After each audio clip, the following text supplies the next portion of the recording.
So here's an image I took yesterday of a praying mantis eating a tiny grasshopper in my garden.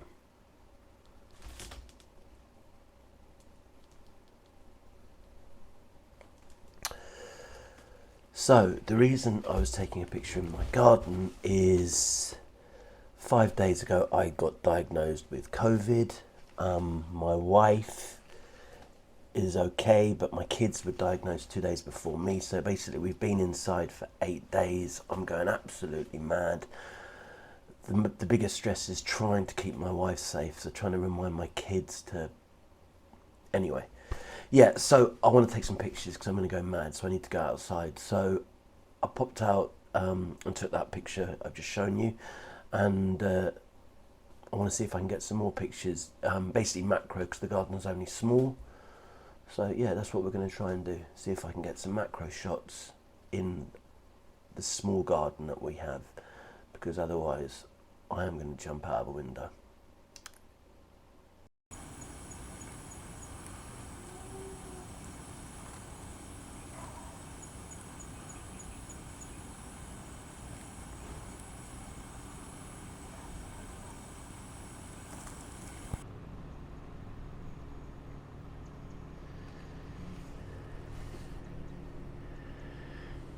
There's the garden. It's only tiddly, but you can find some cool things in here. I found a cool praying mantis here the other day, a couple of days ago actually. Took some video of that. So yeah, that's what we're going to be working with. And is where I live. This is the location. So even though we're in a small garden, we're next to all this kind of secondary forest here, and that goes over there as well. So you do often get things turning up in the garden that wouldn't normally turn up if we weren't living next to all this. So the rules we've got today is we can use the back garden and we can use the few plants we have in the front garden. So plants here that you often find stuff on, I can try and take pictures here. We've got some plants here that you can find things on. There's an olive tree, nothing really ever goes on there.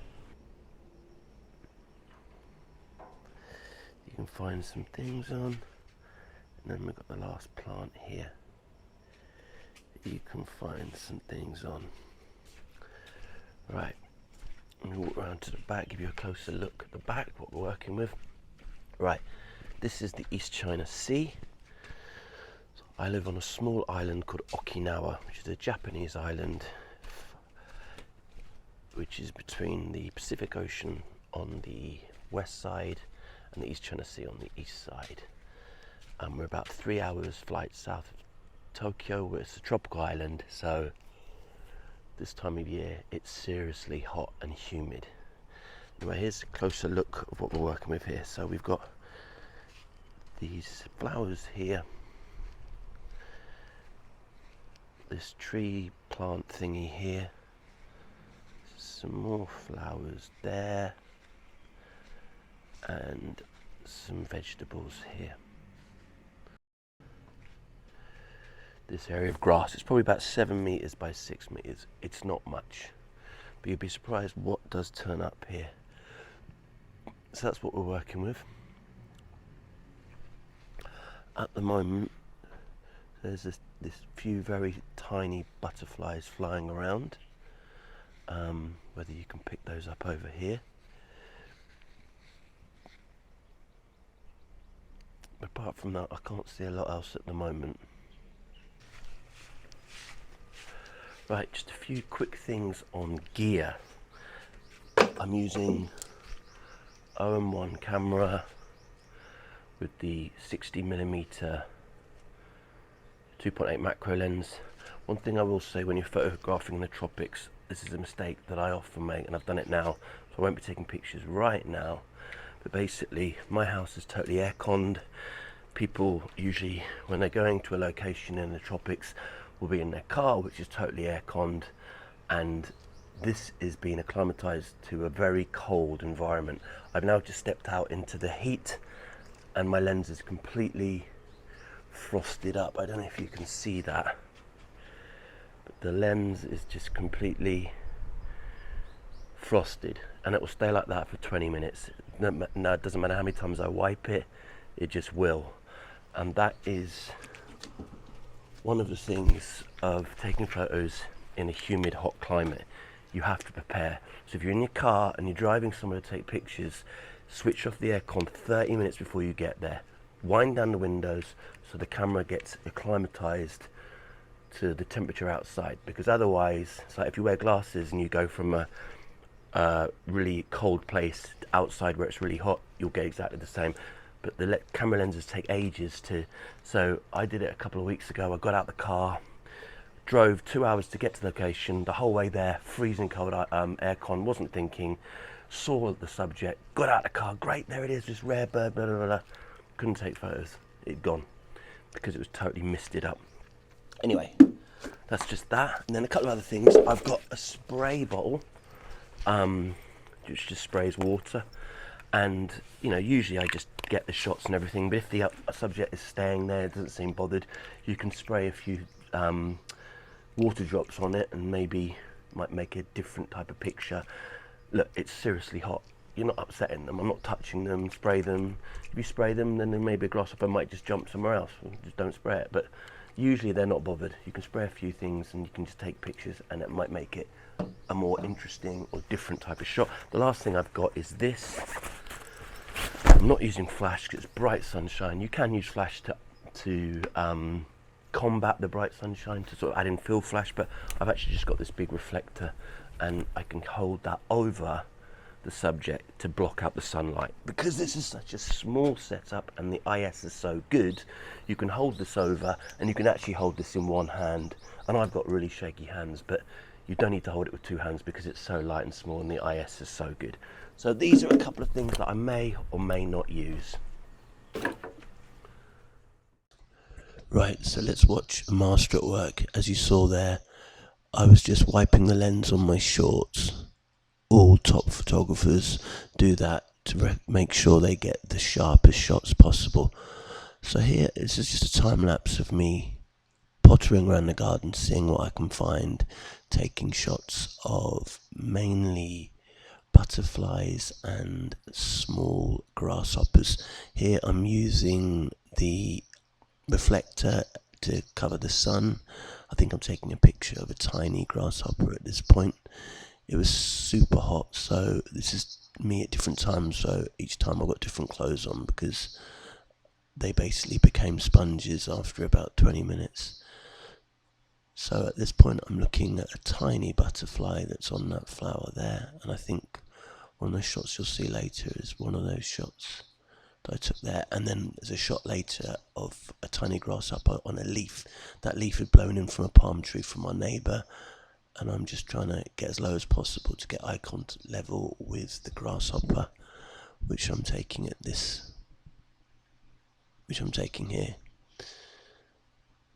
So next, I think we're going to be seeing some pretty outstanding, possibly award-winning video taken by yours truly. I'm not sure if it was slow-mo or if it was regular speed, probably slow-mo. Even with the great IS on this camera, I have got such shaky hands. Here we go, look, it's going to go from in focus to out of focus. Oh no, it's from out of focus to in focus. Remarkable video photography there. But yeah, these things are tiny, as you can see. And as I said, even though this camera has great IS, I have such shaky hands, as you can see here. This is me trying to focus between all the grass on this tiny thing, and here, this is a slow-mo of one of the tiny butterflies. The movement is the wind, it's not me here, but these things again are tiny.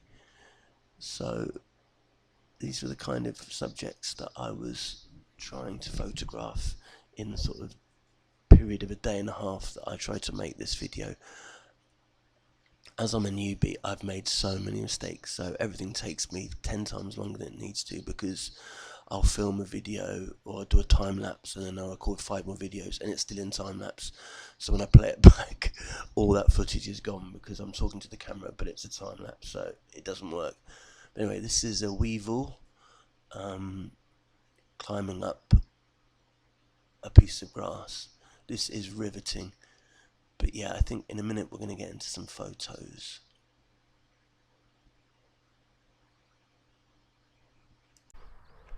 I was on the computer, change of plan. There's a YouTube channel called The Angry Photographer.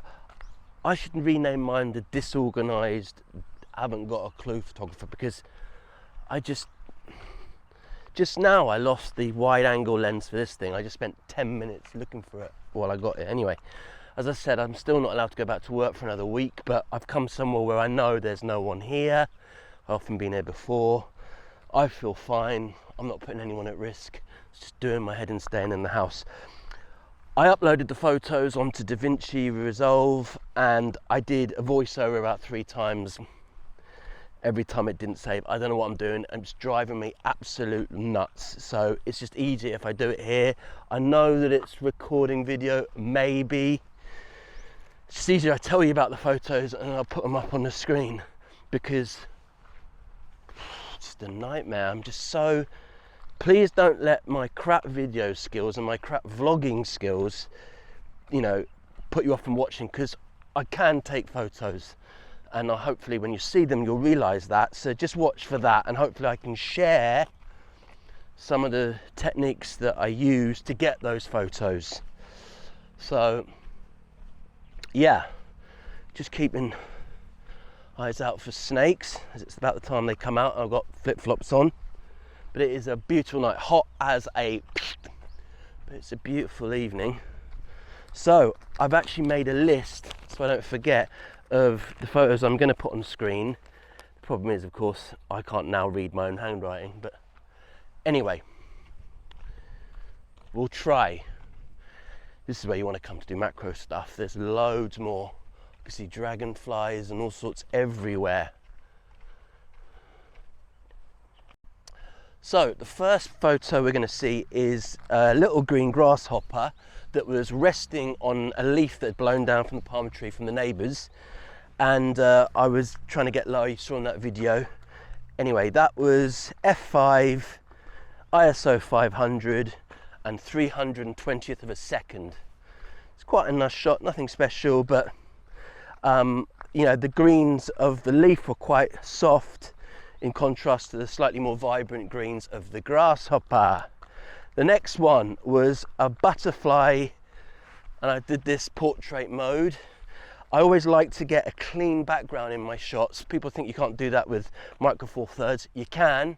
You have to position yourself. Obviously, being low off the ground, there was lots of grass, so I spent a lot of effort getting the camera in exactly the position I want.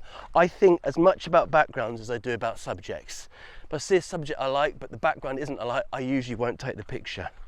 So that one was f4.5, 125th of a second, ISO 800. I think that was a focus stack, an in-camera focus stack on the OM1, which does in-camera focus stacks really well, actually. It's much faster than the prior cameras because of the double stack sensor, whatever that means. Can I get a double stack sensor in fries, please?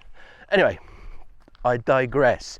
Next one was a tiny little grasshopper that had landed on the pink flowers we got. You have to train your eye to find these things, because I couldn't. There's a robber fly over there. One of my favourite things to photograph, robber flies. I'll do a video about that because I love photographing the coolest eyes. Anyway, the little grasshopper, it was tiny. You do well to find it. But anyway, it was in the pink, so I took the picture. I like the composition of it. I darkened the outs behind the grasshopper because it was kind of distracting. But basically, that shot was 200th of a second, f 6.3, ISO 800. Ooh, what was that? Yeah, anyway, there's lots of butterflies about.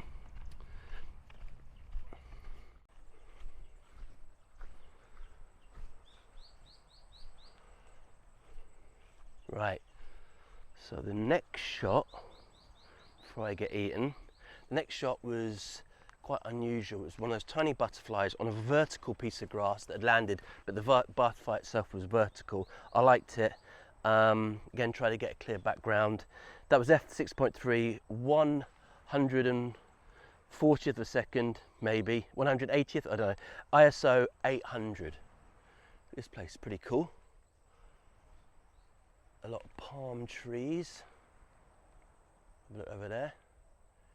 There's more over there.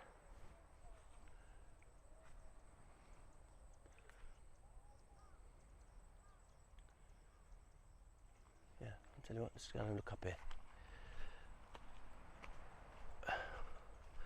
Snakes, get out of the way.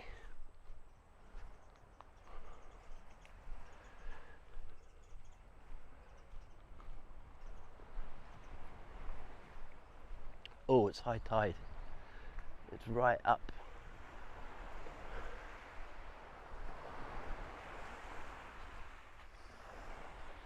Yeah. As per usual. Ah, okay. Nobody here. Absolutely beautiful evening. Right. Next shot is another butterfly on a vertical piece of grass, showing its wings, and you can see an out of focus piece of grass in the background.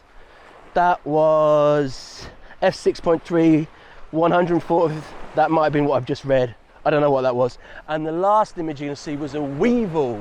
It was f5, that was 1,000th of a second at ISO 500. Where are you going over there? I don't even know how to use this thing. Right, so the last hey, can you behave? What's going on here? Is that even recording? Yeah. Wait, come here. Right, the final image I want to talk about was the image you saw at the beginning of the video, which was the image I took, I can't remember if it was yesterday or the day before, of the praying mantis, and that gave me the idea to do this Spielberg-like video about shooting during COVID in a small garden, seeing what you can get. I was really happy with that shot actually, being it's just, you know, being it was just something in the garden. I would never choose to do photography in the garden usually, but it's got a kind of a 3D look to it, which I really like. And that was at f5.6, 125th of a second, ISO 500. That was a single shot, and yeah, I like that image. It's not the sharpest, but it's just got, as I said, kind of 3D-ish look to it, and I'm happy with it. So that's the lot on the photos. So there's loads of crabs. That's the lot on the photos. Just come to the end of this beautiful beach. Just come around. Does that go around there? Yeah, so we've got this long beach. There is actually one guy up there, but usually there's nobody here. So even I'm supposed to not be around people, I'm pretty confident I can come here and no one's here. My house is just over there, so it's what, a 5-minute drive. And as you can see, this is a beautiful spot. So yeah, well, thanks very much for tuning in. I'm sorry this video's gone off a bit off-piste. I am finding it difficult I just can't do it. I mean, I'm using DaVinci Resolve. Everything I do 5 times. It takes me forever to edit a video. You then got to edit the pictures. You go back, I put in the card to take the pictures off, then I take the card out to change cards, and all the pictures I can't see anyway. It's proving, but I don't want to give up. So this is how I'm doing it, because it was just doing my head in, doing the same thing again and again. The last video I did loads of captions for it. When I uploaded it, the captions weren't there. So there's no point, you know, pretending to look like I know what I'm doing. I'm showing you, you know, the video making part I struggle with. And that's why I've put off making videos for so long, because I get out and I'm like, it's an effort to take videos. I just want to take photos. So I take a load of great photos. Well, I think they're great photos. And I always think I should document this to maybe help people who are not as far along as in their journey as I might be. But I always get distracted and it just seems like too much effort. But anyway, I'm hoping this will be my second video and I'll actually get this out and someone might watch it. Been really happy with more people than I thought would watch my first one, so that's really great. So anyway, let's see if I can turn this thing around. I'll say goodbye. So anyway, thanks for, if you're still watching, no one's here, are they? But yeah, if you are, thanks so much. And hopefully I'll keep making these. I'll keep trying anyway. And hopefully my pictures might help you or inspire you to try and do something in your garden. Okay. I've got my camera in the bag. I've got the drone actually. Should I do that? Should I put the drone up? You can see some drone pictures. That'll make it look professional. That will kid them, won't it? Because they'll click on the video when the drone's up and they'll think, oi, this guy knows what he's doing. Look at him, he's got a drone. So anyway, thanks for watching.